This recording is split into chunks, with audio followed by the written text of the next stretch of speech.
Good morning बंधुरा traveller Ayushi channel থেকে সকলকে স্বাগত জানাই। আর আজকে আমি রয়েছি অনন্তনাগ। পহেলগাঁও থেকে চলে আসলাম অনন্তনাগ এবং অনন্তনাগে এখানে এই বাস দাঁড়িয়ে আছে, লোকাল বাস দেখুন। এখান থেকে যাব স্টেশন 11:40-এর গাড়ি ধরে যাব বানিহাল, সেখান থেকে যাব জম্বু। তো পাবলিক ট্রান্সপোর্টেশন ইউজ করছি। আর এখানে বাসে একমাত্র আমরাই বসে আছি, দুজন, আর কেউ নেই। জিজ্ঞেস করলাম ড্রাইভারকে, বললো 11:40-এ গাড়ি, যদিও অ্যাপে দেখাচ্ছে 11:25-এ। ওরা বলছে বানিহালের ট্রেন নাকি 11:40-এ। তো এই দাঁড়িয়ে আছি, বেশ বড় জায়গা অনন্তনাগ। দেখুন এই বাস স্ট্যান্ড, কাশ্মীরের লোকাল বাস। বাসের সামনে রেলওয়ে লেখা আছে, মানে এটা স্টেশন যাবে। এই হচ্ছে অনন্তনাগের বাস স্টেশন।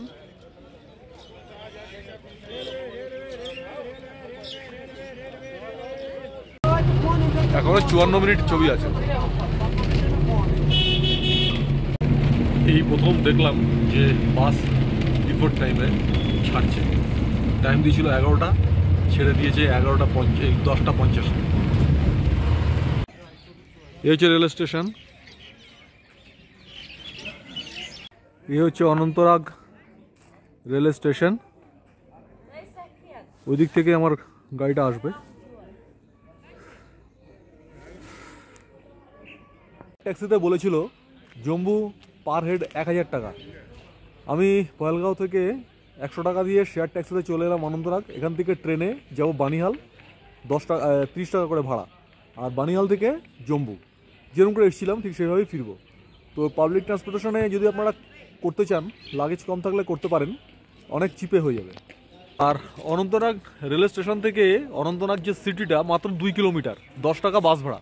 এখানে যদি আপনারা নামেন, স্টেশনে নেমেও আপনারা সিটিতে যেতে পারবেন এবং সেখান থেকে শেয়ার ট্যাক্সিতে করেও পহেলগাঁও চলে যেতে পারবেন।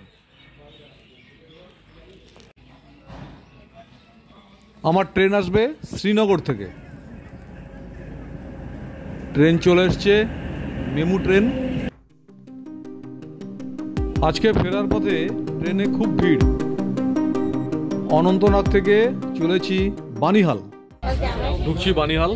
বানিহালের টানেলটা মিনিমাম 10 মিনিট লাগলো বেরোতে। এখন বাজে প্রায় 1:45। বানিহাল ঢুকছি। বন্ধুরা নেমে পড়লাম বানিহাল। প্রচুর প্যাসেঞ্জার নেমেছে আজকে। অনন্তনাগ থেকে চলে এলাম বানিহাল। বানিহাল রেল স্টেশনের বাইরে আসলেই আপনারা পেয়ে যাবেন জম্বু যাবার শেয়ারিং বাস।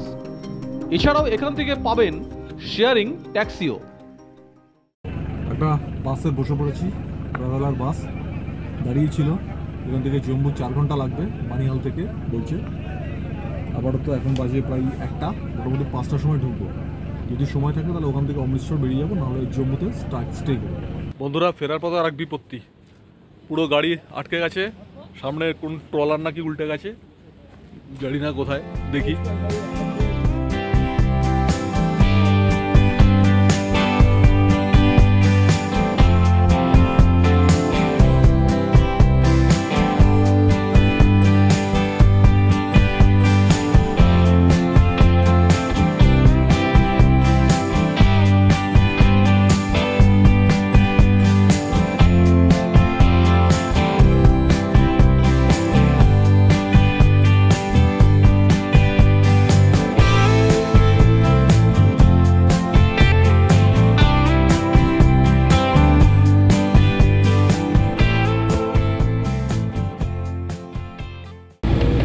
বাসটা কিন্তু মাঝখানে একবারও দাঁড়ায়নি, একদম ডাইরেক্ট বানিহাল থেকে ছেড়েছে, একদম এখনো যাচ্ছে।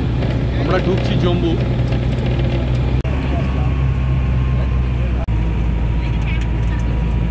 বন্ধুরা এখন বাজে প্রায় 7:30। আর আমি এসে পৌঁছে গেলাম জম্বুতে। জম্বুর বাস স্ট্যান্ডের কাছে এই হোটেলটায় আমি উঠলাম। দেখুন এই হোটেলটা মোটামুটি ভালো, 700 টাকা করে নিল পার রুম, ডবল বেড।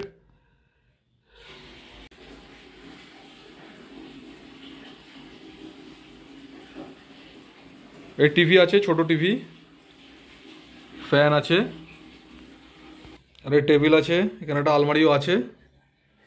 মোটামুটি ভালোই, খারাপ না। আর এই বিছানা, বাথরুমে গিজারও আছে, সবই আছে। এখানে একটা বেসিন আছে, সব ব্যবস্থায়। এখান থেকে আপনারা স্টেট বাস অনেক পেয়ে যাবেন, নন এসি বাস। জম্মু থেকে অমৃতসর যায়, জম্মু বাস স্ট্যান্ড থেকেই ছাড়ে, সঙ্গে সঙ্গে নটার বাস ধরেছি, বলছে 5 ঘন্টা লাগে। এখান থেকে বাসে খুব বেশি ভিড় নেই এবং বেশ বড় বাস। বন্ধুরা, আমি এখন দাঁড়িয়ে আছি অমৃতসর গোল্ডেন টেম্পলের সামনে। আমি যখন এর আগে এসেছিলাম অমৃতসরে, এইসব কিচ্ছু ছিল না। ওইখানে রিক্সা থেকে নেমেছিলাম এবং সরাসরি ঢুকে গিয়েছিলাম, কিন্তু এখন ওই জায়গাটা পুরোপুরি চেঞ্জ করে দিয়েছে। চারিদিকে বাঁধিয়ে ওইদিকে বাইরে এখন রিক্সা দাঁড়ায়, অটো দাঁড়ায়, ভেতরে ঢুকতে দেয় না। কি অদ্ভুত করেছে সেটা আমি এখন দেখতে পাচ্ছি। অমৃতসরের স্বর্ণ মন্দির। এই স্বর্ণ মন্দিরের অন্য নাম হরমন্দির সাহিব।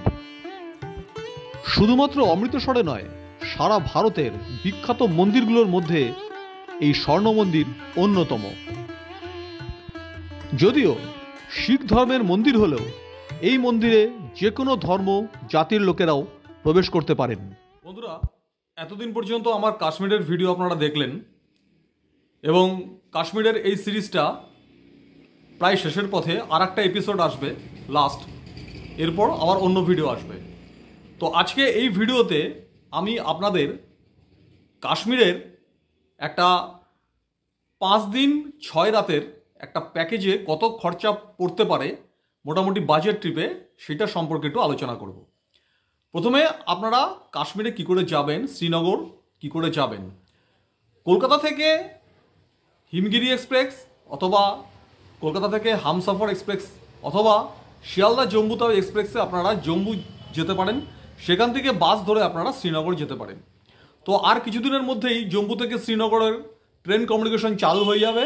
হয়তো আপনারা ডাইরেক্ট ট্রেনও আপনারা পেয়ে যাবেন শ্রীনগরে। আর যদি আপনারা এই ট্রেনের টিকিট না পান, তাহলে আপনারা দিল্লি হয়ে যেতে পারেন, যেটা আমি গিয়েছিলাম, ভিডিওতে দেখে নেবেন, লিঙ্কটা দিয়ে দিয়েছি ডেসক্রিপশন বক্সে। দিল্লি থেকে আপনারা প্রচুর জম্মুর ট্রেন পাবেন। জম্মুতে গিয়ে আপনারা এবার কীভাবে যাবেন। জম্মুতে আপনারা ট্যাক্সি ভাড়া করতে পারেন, সেক্ষেত্রে 1100 টাকা 1200 টাকা করে নেবে পার পার্সন, একদম জম্মু স্টেশনের কাছ থেকেই। না হলে যদি আপনারা আরেকটু চিপে যেতে চান, তাহলে একটা টোটো নিয়ে চলে আসবেন একদম বাস স্ট্যান্ডে। সেখান থেকে শেয়ার ট্রাভেলার বাসে আপনি চলে যাবেন সোজা বানিহাল। বানিহাল থেকে আপনি ট্রেন পেয়ে যাবেন, ট্রেনের টাইমটা আপনারা দেখে নেবেন। সেখান থেকে আপনারা মাত্র 40টা টাকা খরচা করে চলে যেতে পারবেন শ্রীনগর। তো এইভাবে চিপে আপনারা যেতে পারেন, নাহলে আপনারা গাড়ি ভাড়া করে যেতে পারেন। এরপর আপনারা শ্রীনগরে কোথায় থাকবেন। শ্রীনগরে আমি যেখানে ছিলাম সেটা হচ্ছে নিউ মমতা চক। নিউ মমতা চক এলাকাতে আপনি অনেক বাজেট হোটেল পাবেন। সেখানে আপনার হোটেল খরচা মোটামুটি 800 থেকে 1000 টাকার মধ্যে খুব ভালো হোটেল পেয়ে যাবেন। শ্রীনগরে আপনি প্রথম দিন শ্রীনগরটা দেখুন, শ্রীনগরের মধ্যে যে সমস্ত সাইট সিনগুলো রয়েছে সেই সাইট সিনগুলো দেখুন। পরের দিন আপনি চলে যান গুলমার্গ, একটা গাড়ি ভাড়া করে। গুলমার্গ কিন্তু বাস যায় না, আপনাকে গাড়ি ভাড়া করেই যেতে হবে। সারাদিন আপনি গুলমার্গে কাটান। সেখান থেকে পরের দিন আপনি যেতে পারেন সোনামার্গ। সোনমার্গ ঘুরে আপনাকে টোটাল একটা দিন আপনাকে সোনমার্গে ঘোরার জন্য লাগবে। তারপরের দিন আপনারা শ্রীনগর থেকে চলে আসুন পহেলগাঁও। পহেলগাঁও যেভাবে আমি বাজেটে গিয়েছিলাম, খুব কম খরচা আপনারা সেভাবে যেতে পারেন বা গাড়ি ভাড়া করে যেতে পারেন, সেটা আপনাদের ব্যাপার। পহেলগাঁও কিন্তু একটু এক্সপেন্সিভ। সেখানে আপনারা পহেলগাঁও বাস স্ট্যান্ডের আশেপাশে কিন্তু অনেক হোটেল পাবেন, যেখানে আপনারা ট্যাক্সি দাঁড়াবে। সেই ট্যাক্সি স্ট্যান্ডের আশেপাশে হোটেল কিন্তু পেয়ে যাবেন, সেখানে খাবারও হোটেল পেয়ে যাবেন, কিন্তু একটু এক্সপেন্সিভ পহেলগাঁও। এবং ওখানেই দেখবেন ট্যাক্সি স্ট্যান্ডের ওখানেই রয়েছে শেয়ার ট্যাক্সি অথবা ট্যাক্সির একটা আলাদা সাইড সিনের ট্যাক্সির স্ট্যান্ড। মনে রাখবেন পহেলগাঁওর ট্যাক্সি কিন্তু পহেলগাঁওতে সাইড সিন করাতে পারবে না, মানে শ্রীনগরের ট্যাক্সি কিন্তু পহেলগাঁওতে এসে তারা সাইড সিন করাতে পারে না। পহেলগাঁওতে সাইড সিন করতে গেলে পহেলগাঁও ট্যাক্সি কিন্তু দরকার। তাই ওখানে একটা ট্যাক্সি ইউনিয়ন আছে, আপনারা ওখানে ট্যাক্সির সঙ্গে কথা বলে নিতে পারেন। রেটটাও আমি দিয়ে দিয়েছি কত, যেমন বেতাব ভ্যালি, মিনি সুইজারল্যান্ড, এই সমস্ত জায়গাগুলোতে আপনারা ঘুরতে পারেন। সেক্ষেত্রে আপনাদের 2 দিন সময় লাগবে। এই মোটামুটি পরের দিন 2 দিন আপনারা পহেলগাঁওয়ে থাকুন। পহেলগাঁও থেকে একদিন বেতাব ভ্যালি যান, আর একদিন মিনি সুইজারল্যান্ড ঘুরুন। তারপরের দিন আপনারা পহেলগাঁও থেকে আপনারা চলে আসুন জম্বু, এবং জম্বু থেকে আপনারা হাওড়া ফেরার ট্রেন ধরুন, নাহলে নিউ দিল্লি হয়ে আপনারা হাওড়া ফিরতে পারেন। এক্ষেত্রে এক একজনের মোটামুটি যা খরচা হতে পারে সেটা হলো যে শ্রীনগরে থাকতে আপনার 800 টাকা করে যদি হোটেল লাগে তাহলে 3 8 2400 টাকা লাগবে। আর আপনার মনে রাখুন গুলমার্গ এবং সোনামার্গ ঘুরতে আপনার এক এক দিনে মোটামুটি ছোটো গাড়ি যদি হয় সেটা ভাড়া করতে মিনিমাম 6000 টাকা লাগবে। তো মোটামুটি আপনারা এবার এটা এটুকু অ্যাড করে নিন। এবার পরের দিন আপনি যদি বাজেটে যেতে চান পহেলগাঁওতে, সেখান থেকে আপনার কিন্তু আপনি অনন্তনাগ পর্যন্ত আসতে পারেন শেয়ার ট্যাক্সিতে, এবং সেখান থেকে আবার শেয়ার ট্যাক্সি চেঞ্জ করে আপনি পহেলগাঁও যেতে পারেন। একবার আপনাকে কিন্তু চেঞ্জ করতে হবে অনন্তনাগে। আর যদি আপনি খরচ বাড়াতে চান তাহলে আপনি প্রাইভেট ট্যাক্সি ভাড়া করেও চলে যেতে পারেন পহেলগাঁও। আবার আপনি শ্রীনগর থেকেও কিন্তু একদিন থেকে পহেলগাঁও ঘুরতে পারেন, সেক্ষেত্রে আপনার খরচাটা বেশি হবে, কারণ শ্রীনগরের ট্যাক্সিতে আপনারা পহেলগাঁও যাবেন, সেখান থেকে কিন্তু আবার একটা অন্য ট্যাক্সি আপনাদের ভাড়া করতে হবে পহেলগাঁওয়ের জন্য। আর একটা বিষয় হচ্ছে আপনারা স্কুটিও নিতে পারেন। শ্রীনগরের বিভিন্ন জায়গাতে আপনারা স্কুটি পাবেন, স্কুটি ভাড়া পাওয়া যায়, সেখানে 800 থেকে 900 টাকা করে লাগে এবং তেল খরচা আলাদা। তো আপনারা স্কুটি বা মোটরসাইকেল ভাড়া করেও কিন্তু পহেলগাঁও যেতে পারেন, অথবা শ্রীনগরের আশেপাশে ঘুরতে পারেন। দুদিন যদি আপনারা শ্রীনগরে থাকেন তাহলে সেক্ষেত্রে আপনাদের হোটেল ভাড়া এবং গাড়ি ভাড়া দিয়ে মোটামুটি 7 থেকে 7,500 টাকা পড়বে, যদি হোটেল ভাড়া 800 টাকা হয়। আর যদি বড় গাড়ি নেন সেক্ষেত্রে কিন্তু 9000 থেকে 10,000 টাকাও হয়ে যেতে পারে সিজন টাইমে। আর পহেলগাঁওতে আপনারা হোটেল ভাড়া মোটামুটি 1500 টাকা থেকে শুরু হোটেল, সেক্ষেত্রে আপনারা দুদিন যদি থাকেন সেটা হচ্ছে আপনার 3000 টাকা। আর ঘোড়ায় করে আপনারা মিনি সুইজারল্যান্ড যেতে পারেন, অথবা ট্যাক্সি করেও বেতাব ভ্যালি ঘুরতে পারেন, সেক্ষেত্রে আপনাদের খরচাটা কিন্তু একটু বাড়বে। তো সেক্ষেত্রে আপনারা ধরে রাখুন যে 1500 3000 প্লাস ধরে রাখুন ওখান থেকে যেটা আপনারা বেতাব ভ্যালি যার জন্য গাড়ি নেবেন, সেখানে তো 5 থেকে 6000 টাকা দুদিনের হয়তো ট্যাক্সি ভাড়া লাগবে। আমি রেটটা দিয়ে দিয়েছি, আপনারা দেখে নিতে পারেন ডিসক্রিপশন বক্সে। আর সেক্ষেত্রে আপনাদের পহেলগাঁওতে 7 থেকে 8000 টাকা খরচা হতে পারে। তাহলে মিনিমাম 5 দিনের থেকে 6 দিনের প্যাকেজে এক একজনের মোটামুটি ধরুন 10 থেকে 12,000 টাকা খরচা হবে। আর আপনি যদি এই ট্রান্সপোর্টেশনটা শেয়ারে করেন, অর্থাৎ জম্মু থেকে শ্রীনগর বা শ্রীনগর থেকে জম্মু আসা পহেলগাঁও আসা যদি ট্রান্সপোর্টেশনটা পাবলিক ট্রান্সপোর্টেশনে করেন আমার মতন, তাহলে সেক্ষেত্রে কিন্তু খরচাটা অনেক কমে যাবে। আর খাবার ব্যাপারটা আপনাদের নিজেদের পছন্দ মতন খাবার হোটেল পাবেন, শ্রীনগরে পাবেন, পহেলগাঁওতেও পাবেন, অনেক খাবার হোটেল আছে। তবে পহেলগাঁওতে একটু এক্সপেন্সিভ আমি যেটা দেখেছি, শ্রীনগরে অনেক চিপে আপনারা কিন্তু খাবার রেস্টুরেন্ট পেয়ে যাবেন। আর শ্রীনগরে শপিং করবার আদর্শ জায়গা হলো মোটামুটি মমতা চকে আপনারা শপিং করতে পারেন, এছাড়াও আপনারা লালচক এলাকাতে আপনাদের শপিং সারতে পারেন। তো ঘুরে আসুন সামনের গরমকালে অথবা সামনের সিজনে কাশ্মীর খুব অল্প খরচে 7 থেকে 8 দিনের ট্যুরে আপনাদের মোটামুটি 12 থেকে 13,000 টাকার মধ্যে আশা করি হয়ে যাবে। আর ট্রেন ফেয়ারটা কিন্তু আলাদা, কারণ ট্রেন ফেয়ার আপনারা কেউ যদি এসিতে যান বা কেউ যদি স্লিপারে যান সেটা লাস্টে অ্যাড হবে। আর সবসময় মনে রাখবেন ওখানে কিন্তু সিম কার্ড আপনাকে আলাদা কিনতে হবে, আমাদের কলকাতার সিম কার্ড কিন্তু ওখানে চলবে না। তো আর যদি কিছু জানার দরকার হয় তাহলে আমার কমেন্ট বক্সে লিখে জানাবেন, এবং সেক্ষেত্রে আমি উত্তর দেওয়ার চেষ্টা করব। তো সবাই ভালো থাকবেন। আজকের কাশ্মীর সিরিজের এই পর্বটা শেষ করছি, নেক্সট আরেকটা পর্ব আসবে আমার ফিরে যাওয়ার হাওড়া ফেরার ভিডিওটা, তারপরে কাশ্মীর সিরিজ শেষ করব।